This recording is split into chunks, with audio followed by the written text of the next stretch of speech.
مساء الفل عليكم، ازيكم يا حبايبي؟ عاملين ايه؟ كل سنه وانتم طيبين. ميري كريسماس، وكل سنه وانتم طيبين، عيد رأس السنه.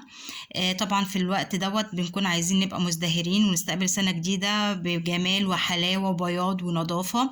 وزي ما عودناكم احنا في جروبنا دايما بنشتغل في الحاجات البراند الاصلي. زي ما قلت لكم احنا هنخش على السنه الجديده بنظافه بتزيق جسمنا. بنظافه بتخلي الجسم بيلمع بينور، بتخلي الملبس حرير ملبن. عايزه اقول لكم الصابون المغربي الاصلي بالنعناع والليمون ده فعلا رهيب، يعني بجد بجد تحفه تحفه تحفه، يعني فوق ما تتخيلوا.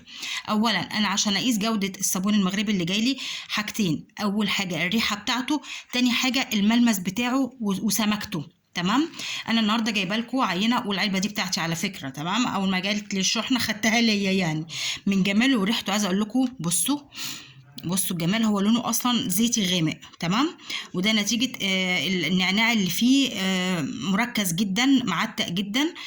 قوامه، بصوا القوام، ادي القوام بتاعه، ادي الصابون المغربي بتاعنا. بصوا اهو اللون الزيتي بدا يفتح معايا. تمام. صابون فعلا. الريحه طلعت يا واو. ريحته رهيبه بجد بجد، وملمسه على الجسم عايزه اقول لكم رهيب. تمام. فالصابون المغربي دوت مجرد ما حطيتيه على جسمك بعد ما بتنقعي جسمك او بتسيبيه تحت الدش ربع ساعه، ميه طبعا تكون فتره يعني سخنه اللي تقدر جسمك يستحملها، وتدلكي بيه جسمك كله وتسيبيه ربع ساعه. وبالليفه المغربيه، طبعا انا عامله لكم النهارده عرض جبار. علبه الصابون المغربي حوالي نص كيلو، مع الليفه المغربيه الخشنه، نص خشن ونص ناعم. عاملاها لكم عرض اوفر ليكم يعني. هوريكم برضو الليفه عامله ازاي. مجرد ما سبتي الصابون على جسمك ربع ساعه وبداتي تفركي بالليفه المغربيه، تمام، بتلاقي منظر جسمك الوبر بيطلع بطريقه رهيبه.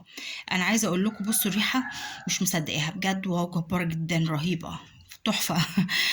خلاص انا حطيت الصابون ودلكت جسمي بعد كده بالليفه المغربيه، طلعت كميه وبر كبيره جدا. جسمي بقى يزيق، بقى بيلمع، البياض ظهر من يعني حوالي درجتين، جسمي فتح.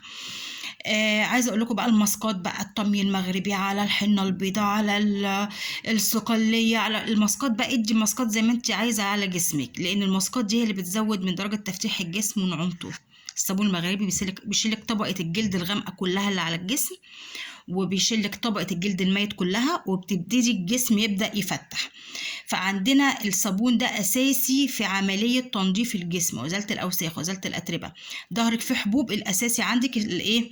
الصابون المغربي اللي بالنعناع والليمون ده هيطهرها لك ويشيلها لك تماما، يعني مش هيخليكي تحسي ان في حبوب ولا حاجه على ظهرك. من اول استعمال هتختفي تماما. عايزاكم تجربوه وتقولوا لي رايكم. وانا عايزه اقول لكم كمان ان الليفه ديت ممتازه لدرجه اولى،